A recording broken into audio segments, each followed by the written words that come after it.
So I'm an engineer by education, and public policy is new to me in the past couple of years. And I remember one of the first quotes I read was, policies are like sausages. You I'm getting there. They're like sausages. You really don't want to see them meat. You don't want to see what goes into into public policy and the making of public policy. Um, So, and then comes the question. In reality, I feel that our reaction to policy and how interested we are is quite similar to sausages. That's a weird comment. I need to change that one. But so the question is, how many of you are familiar with the public policy making process in your country? Hands.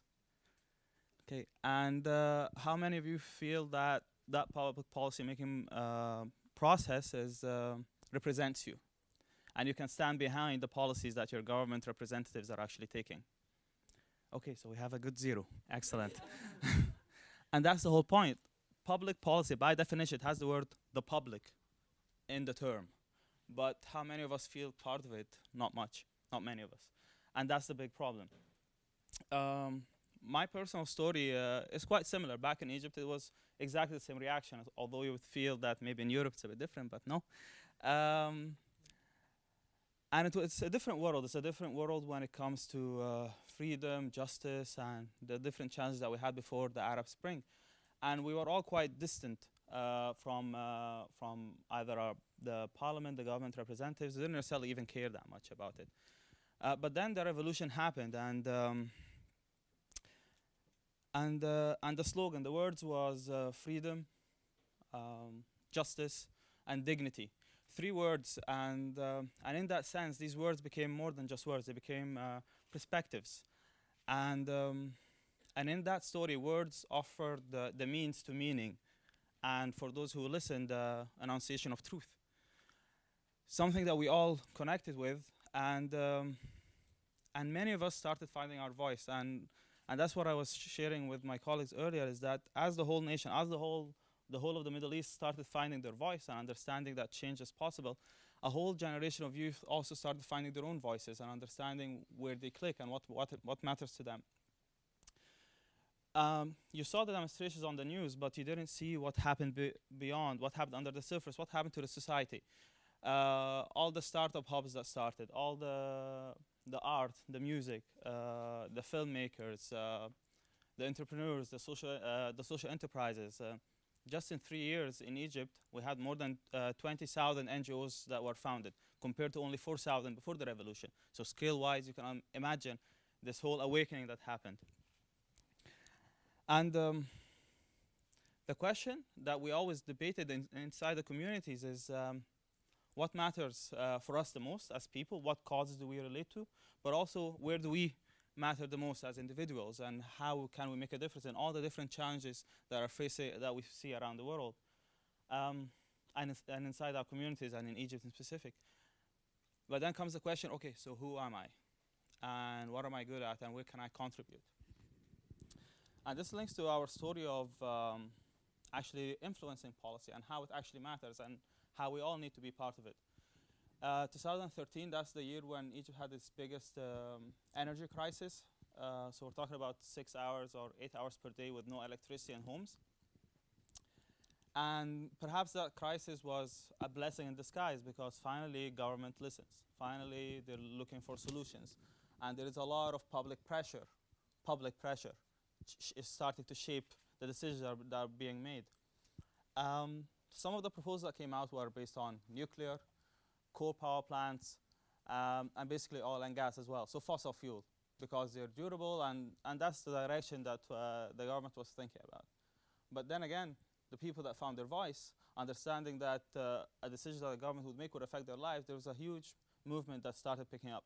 A campaign called Egyptians Against Coal made headlines, and we've seen it on different TV channels and programs where people are campaigning against that. So, and that's where we came in.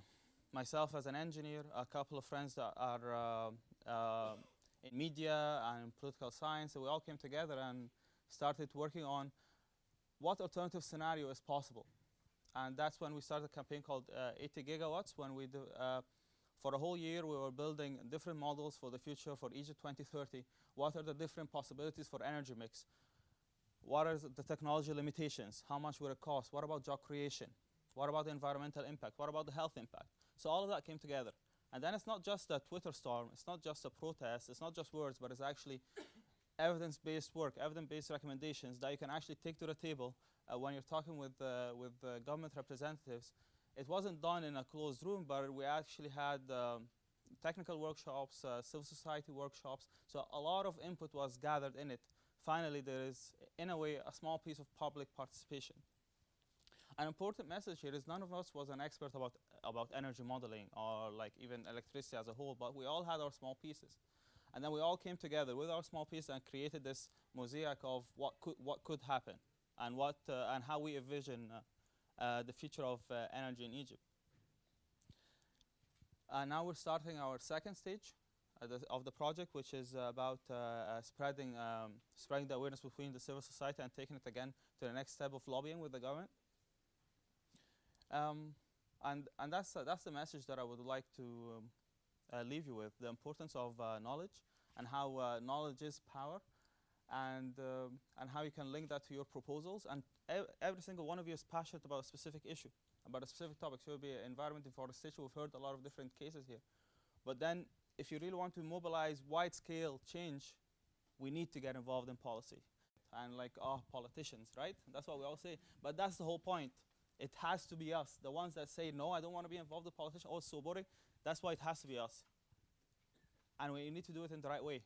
We need to prove the business case. We need to prove the policy case. We need to look into the resources, and we need to be able to prove that a different future, a different scenario is possible.